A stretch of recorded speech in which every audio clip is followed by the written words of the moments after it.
வாழ்க வையகம், வாழ்க வையகம், வாழ்க வளமுடன். குரு வாழ்க, குருவே துணை. குருவின் மலரடி போற்றி. சிந்தனையை, உடல் நலத்தை சீரமைத்து உய்வித்த குருவே வாழ்க. தியானமே யோகம், யோகமே ஞானம். இன்றைய சிந்தனை காந்த ஞானம் என்பது. காந்தம் பற்றிய ஞானம். அதாவது ஒரு மனிதன் வாழ்க்கையில் ஞானம் அடைதல் என்பது ஒரு உச்சநிலை நோக்கமாக இருக்கிறது என்றாலும் அந்த நிலையை அடைவது வரைக்கும் மனிதன் வாழ வேண்டும் அல்லவா? அந்த வாழ்க்கை முறையான இயற்கைக்கு ஒத்ததாக நிறைவான மகிழ்ச்சியான வாழ்க்கையாக இருக்க வேண்டும் என்று சொன்னால் அதற்கு இந்த காந்த ஞானம் என்பது தெளிவாக உணர்ந்து கொள்ளப்பட வேண்டும். இதுதான் வாழ்க்கை. காந்த ஞானம் என்பதுதான் வாழ்க்கை. நமது வாழ்க்கையின் ஒவ்வொரு பகுதிகளிலும் இந்த காந்தம் என்பது அந்த இணைப்பு இல்லாமல் வாழ்க்கையே இருக்காது. அப்ப அடிப்படை என்பது இந்த காந்தம். அதனாலதான் இப்ப இயங்கிடும் மின்சாரம் மூலம் எல்லோருக்கும் உணர்த்தலாம் என்று மகிழ்ச்சி சொன்னது பார்த்தோம்னா, இன்னைக்கு மின்சாரம் என்ற ஒன்று இருக்கிறது. அது அடிப்படையான ஆற்றல். அந்த ஆற்றல் எத்தனை வகையாக இப்பொழுது பயனாகிறது என்று பாருங்கள். ஆரம்பத்தில் மின்சாரம் என்பது அந்த வெளிச்சம் கொடுக்கக்கூடிய ஒரே ஒரு பயன் என்பதில் தான் தொடங்கியது என்றாலும் இப்பொழுது அந்த மின்சாரம் என்பது எத்தனை வகையாக பயன்பாடுகள் வருகிறது. அந்த அளவுக்கு இப்பொழுது மோட்டார் வாகனங்கள், பெரிய கார் வரை இந்த மின்சாரத்தின் மூலமாக இயக்கக்கூடிய அளவுக்கு இப்பொழுது வந்துவிட்டது. ஆக இந்த காந்தம் என்பது, இந்த மின்சாரம் என்பது வேறு வேறா என்று சொன்னால் காந்தம்தான் மின்சாரமாக இருக்கிறது. அதற்குள்ளாகவும் காந்த ஞானம் என்பதுதான் இருக்கிறது. இந்த பிரபஞ்சத்தில் இருக்கக்கூடிய வான்காந்தத்தை திணிவு பெறச் செய்து நாம் பயன்படுத்திக் கொண்டிருக்கக்கூடிய ஒன்றுதான் இந்த மின்சாரம். திணிவு பெற்ற காந்தம்தான் இந்த மின்சாரம்.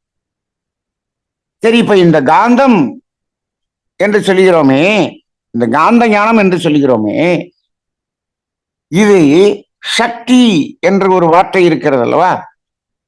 அந்த சக்தி என்ற ஒரு வார்த்தை எதற்குள்ளாக அடங்குகிறது? காந்தத்துக்குள்ளாகத்தான் அடங்குகிறது. சக்தி என்ற நிலை எங்கு இருக்கிறதோ அங்கு மட்டும்தான் காந்தம். சிவமாக இருப்பாக இருக்கக்கூடிய இறை நிலை, வெற்றவெளி, சுத்தவெளி, அங்கு காந்தம் இருக்கிறதா என்றால் இல்லை.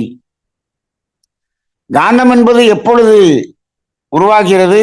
இயக்கம் என்று தொடங்கிய இடத்தில் உருவாகியது காந்தம். அந்த இயக்கம் என்பது தொடங்கிய அந்த கணமே காந்தம் என்பது உருவாகிவிட்டது. அப்ப காந்தம் என்பது இல்லாத இடமே இல்லை இந்த பிரபஞ்சத்தில், இயக்க பிரபஞ்சத்தில்.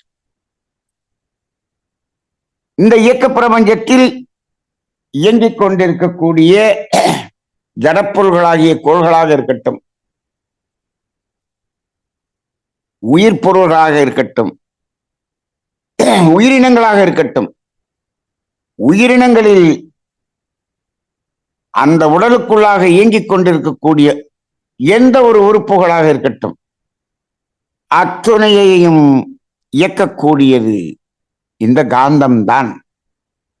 இன்னும் ஒரு உயர்ந்த ரகசியம் என்ன என்று சொன்னால், நாம் சொல்லிக் கொண்டிருக்கிறோமே, அற்புதமான மகத்தான மனம் என்று ஒன்றை சொல்லிக் கொண்டிருக்கிறோமே, அந்த மனம், மைண்ட், எது மனமாக இருப்பது எது என்று கேட்டால் அதே காந்தம்தான் மனமாக இருக்கிறது.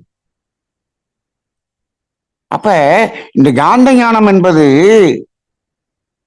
அந்த இறைவன் முதல் உயிர் வரை என்று அனைத்தையும் உணரக்கூடியது என்று சொல்லும் பொழுது, அந்த இறைவனையே உணர்வது கூட இந்த காந்தம்தான். காந்தம்தான் மனமாக இருந்து மனதின் அடித்தளம் தான் இறைவனை உணர்கிறது. அப்ப அதுவும் காந்தம்தான். அப்ப நமது வாழ்க்கையிலே இப்பொழுது எத்தனையோ நிகழ்வுகள் நடக்கிறது. அந்த நிகழ்வுகளிலெல்லாம் இந்த காந்தம் என்பது ஊடுருவி இல்லாமல் எந்த நிகழ்வும் நடப்பது இல்லை. சாதாரணமாக மனிதன் உடலில் நோய் என்று அவஸ்தைப்படுகிறான். சரி, இந்த நோய் என்பதற்கு காரணம் என்ன என்று ஆராய்ந்தால் பல காரணங்களை நாம் சொல்லிக் கொண்டிருக்கிறோம். ஆனால் அது எதில் ஒரு இறுதியாக சென்று முடியும் என்று பார்த்தால் காந்தம் என்பதில் தான் சென்று முடியும். காந்தத்தின் பற்றாக்குறை, ஜீவகாந்தத்தின் பற்றாக்குறை தான் அங்கு நோயாக தொடங்குகிறது. Short circuit of biomagnetism is pain. அது காலத்தால் தொடர்ந்தால் நோய். அப்ப அங்கேயும் காந்தம் தான் அங்கு செயல்படுகிறது. சரி, பசி எடுக்கிறது. பசி என்பதற்காக உணவு உட்கொள்கிறோமே. இப்ப இந்த பசி என்பது என்ன, உணவு என்பது என்ன, அதில் என்ன நடக்கிறது என்று சொன்னால் காந்தத்தின் பற்றாக்குறை பசி. உணவு உடலுக்குள்ளாக சென்று அந்த காந்தத்தை கொடுக்கிறது. அப்ப காந்தத்தை கொடுப்பதற்காகத்தான் உணவு உண்ணுகிறோம், அவ்வளவுதான். இப்போ அந்த காந்தத்தை எங்கிருந்து உணவு எடுக்கிறது? செடி கொடிகள் பிரபஞ்சத்திலிருந்து காந்தத்தை எடுக்கிறது. அதை நாம் உடலுக்குள்ளாக கொண்டு போய் உணவாக கொடுக்கிறோம். அப்ப இது எல்லாமே காந்தத்தின் பற்றாக்குறை, காந்தத்தை நிறைவு செய்தல், இப்படித்தான் இருக்கிறது. இப்போ இந்த காந்த ஞானம் இப்பொழுது நமக்கு அறிந்து கொள்ள வேண்டிய, உணர்ந்து கொள்ள வேண்டிய ஒன்றாக இருக்கிறதா என்றால் இப்பொழுது இந்த காலகட்டத்தில் கண்டிப்பாக உணர வேண்டியதாக இருக்கிறது. ஏனென்று சொன்னால் முன்னொரு காலத்தில் இந்த காந்த ஞானத்தை அறிந்து கொள்ள முடியுமோ இல்லையோ, எல்லாமே காந்தம்தான். அது பாட்டுக்கு இயங்கிக் கொண்டிருக்கிறது. இயற்கையின் ஒழுங்கமைப்புக்கு ஒப்ப மனிதன் வாழ்ந்து கொண்டிருந்தான், ஒன்றும் பிரச்சனை இல்லை. ஆனால் இப்போ எப்பொழுது விஞ்ஞானம் என்று ஒன்று வளர்ந்து விட்டதோ அப்பொழுது மனிதன் காந்த ஞானத்தை அறிந்து கொள்ள வேண்டிய அவசியம் ஏற்பட்டு விட்டது. இது என்ன, விஞ்ஞானம் வளர்றதுக்கும் இதை கண்டு கொள்வதற்கும் என்ன அவசியம் என்று சொன்னால், இந்த விஞ்ஞானம் என்பது இந்த காந்த ஞானத்தை அறிந்து கொள்ளாமல் வளர்ந்து கொண்டிருக்கிறது. வளர்ந்து வளர்ந்து வளர்ந்து மனிதர்களின் ஆரோக்கியத்தையும் மனிதனுடைய வாழ்க்கையையும் கெடுத்து கொண்டிருக்கிறது. இந்த விஞ்ஞானம் மனிதனுக்கு கேடு தரக்கூடிய விஷயங்களை செய்வதற்கு அடிப்படை காரணம் காந்த ஞானம் தெரியாதது ஒன்றுதான். அப்ப நம்ம அந்த காந்த ஞானத்தை தெரிந்து கொண்டால்தான் இந்த விஞ்ஞானத்தினால் வரக்கூடிய பாதிப்புகளிலிருந்து நாம் விலகிக் கொள்ள முடியும். விஞ்ஞானம் காந்த ஞானத்தை தெரிந்து கொள்ளாது. இனிமேலும் நீங்கள் விஞ்ஞானிகளை கூப்பிட்டு இந்த காந்த ஞானத்தை தெரிந்து கொள்ளுங்கள் என்று சொன்னால் நாங்கள் தெரிந்து கொள்ள மாட்டோம் என்று சொல்லுவார்கள். ஏன்? நாங்கள் எல்லாம் பெரிய விஞ்ஞானிகள், நீ யார் இதை சொல்வதற்கு? நாங்கள் எல்லாம் முனைவர் பட்டம் பெற்றவர்கள். நீ 3ஆம் கிளாஸ் படித்தவர் சொன்ன தத்துவத்தை கொண்டு வந்து படிக்காதவர்கள் சொல்ல தத்துவத்தை கொண்டு வந்து எங்களை கேட்க சொன்னால் நாங்கள் எப்படி கேட்க முடியும் என்ற தன்முனைப்பின் உச்சத்தில் இருக்கக்கூடியவர்கள் இந்த கல்வியில் உயர்ந்தவர்கள். அவர்கள் அப்படி தன்முனைப்பின் உச்சத்திலிருந்து அவர்கள் மட்டும் கெட்டுவிட்டால் பரவாயில்லை, உலகத்தையே சமுதாய மக்களையே கெடுத்துக் கொண்டிருக்கிறார்கள் என்பதுதான் மிகவும் வருத்தமாக இருக்கிறது. இப்பொழுது விஞ்ஞானிகள், பெரிய பெரிய விஞ்ஞானிகள் செய்யக்கூடிய செயல்கள் எல்லாம் அவர்களுடைய கர்மயத்துக்கு பெரும் பாவத்தை ஏற்படுத்தக்கூடியதாக, கர்மவினை கூட்டக்கூடியதாக அமைகிறது. எப்பொழுது அது கர்மவினை கூட்டக்கூடியதாக அமையும்? மனிதர்கள் எப்பொழுது இந்த காந்த ஞானத்தை உணரக்கூடிய மனிதர்கள் அதிகமாக உருவாகிவிட்டார்களோ அப்பொழுதெல்லாம் இந்த விஞ்ஞானிகளுடைய கர்ம வினையால் நிரப்பப்படும். ஏன்னா அது வரைக்கும் தெரியாது விஞ்ஞானிகள் நமக்கு நல்லது செய்கிறார்கள் என்றுதான் நாம் நினைத்துக் கொண்டிருக்கிறோம். இப்பொழுது நம்ம நாட்டில் பசுமை புரட்சி என்று ஒன்றை செய்தார் ஒருத்தர். அதை செய்தவர் இப்பொழுது என்ன சொல்லுகிறார்? நான் இந்த சமுதாயத்துக்கு பெரிய தவறை செய்து விட்டேன் என்று இப்பொழுது சொல்லுகிறார். ஏன்? இப்பொழுதுதான் அவருக்கு காந்த ஞானம் தெரிந்திருக்கிறது. அப்ப இப்பொழுது நான் தவறை செய்து விட்டேன் என்று சொல்லுகிறார். பசுமை புரட்சி என்ன செய்தார்கள்? வடிவத்தை, எண்ணிக்கை, அளவை பெருக்கிவிட்டார்கள்.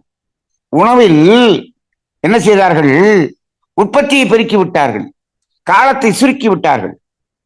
6 மாதத்தில் விளைய வேண்டியதை 3 மாதத்தில் விளைய செய்தார்கள். 20 மூடை வரக்கூடிய நெல்லை 40 மூடையாக விளைய செய்து விட்டார்கள். அது 40 மூடையாக நெல் என்பது இருக்கிறது, உருவத்தில் இருக்கிறது. ஆனால் அதற்குள் இருக்க வேண்டிய அந்த காந்தம் என்பது பாதைக்கு கீழே குறைந்திருக்கிறது. அதை சாப்பிடுவதால் எந்த பலனும் இல்லை. அது உடலில் சென்று நமக்கு கொடுக்க வேண்டிய ஆற்றலை கொடுக்காமல் நோயைத்தான் கொடுத்து கொண்டிருக்கிறது. அப்ப இவ்வாறு உருவத்தை மட்டும் வைத்துக்கொண்டு இன்றைக்கு பல பொருள்களை நமக்கு உற்பத்தி செய்து கொடுத்து விட்டார்கள். இது தாவரங்களில் மட்டுமல்ல, பறவை இனங்களில் அப்படி செய்து விட்டார்கள். நீங்கள் சொல்லுவீர்கள், நீங்கள் பார்ப்பீர்கள். இப்பொழுதெல்லாம் உணவுக்காக பிராய்லர் கோழி என்று உருவாக்கி விட்டார். 65 நாட்களில் அது ஒரு கோழியாக வளர்ந்து விடுகிறது. இதை உணவு என்று எடுத்துக்கொள்கிறார்கள். அதற்குள்ளாக காந்தம் திணிவு இருக்கிறதா? இல்லை. அப்ப விஞ்ஞானிகளை பொறுத்த அளவில் உருவம் மட்டும்தான். அறிவு என்பது உருவம், குணம், இயக்க ஒழுங்கு, இந்த 3ம் இணைந்தது என்று மகரிஷி சொல்வார்கள். ஆனால் விஞ்ஞானிகளோ அந்த உருவத்தை மட்டுமே பார்க்கக்கூடிய, இந்த உலகில் 3ல் 1 பங்கு அறிவு இருக்கக்கூடியவர்கள் எல்லாம் விஞ்ஞானிகள். முனைவர் பட்டம் பெற்றவர்கள் எல்லாம் 3ல் 1 பங்கு அறிவு இருக்கக்கூடியவர்களாகத்தான் இருக்கிறார்கள். ஏன்னா அவர்கள் வடிவத்தை மட்டுமே பார்க்கிறார். அப்ப எல்லாத்துக்கும் வடிவம் கொடுத்து விட்டார்கள். ஆனால் அதில் தன்மை என்ற அந்த ஆற்றல், அந்த காந்தத்தினுடைய தன்மை, அதை அவர்கள் கண்டுகொள்ளவே இல்லை. நாம் அதற்காகத்தான் இதை எடுத்துக்கொள்கிறோம். அப்ப இந்த ஞானத்தை நாம் அறிந்து கொண்டால் நாம் எப்படி வாழ்வது? இப்பொழுது மனிதர்கள் இயற்கை விவசாயத்தை நோக்கி ஓடுகிறார்கள், இயற்கையை நோக்கி ஓடுகிறார்கள், கேட்கிறார்கள். முன்னொரு காலத்தில், அதாவது அந்த வெள்ளை சர்க்கரை என்று சொல்லக்கூடிய ஜீனி என்று சொல்கிறோமே, அதில் காப்பி போட்டு சாப்பிடுபவர்கள் உயர்ந்தவர்கள். நான் கேள்விப்பட்டு இருக்கிறேன். இவனெல்லாம் கருப்பட்டி காப்பி சாப்பிடவன் அப்படின்னு சொல்லுவாங்க, கேவலமாக பேசுவார்கள். இவர் ஜீனியில காப்பி சாப்பிடுறவர் உயர்ந்தவர், இவெல்லாம் கருப்பட்டி காப்பி சாப்பிடுறவன் அப்படின்னு அவமானப்படுத்தப்பட்டார்கள். இப்பொழுது என்ன என்று பாருங்கள்.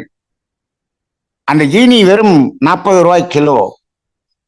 ஆனால் அந்த கருப்பட்டி ஒரிஜினல் 1000 ரூபாய். எப்படி இவ்வளவு மதிப்பு கூடியது? மனிதர்கள் காந்த தத்துவத்தை உணர்ந்து கொண்டார்கள்.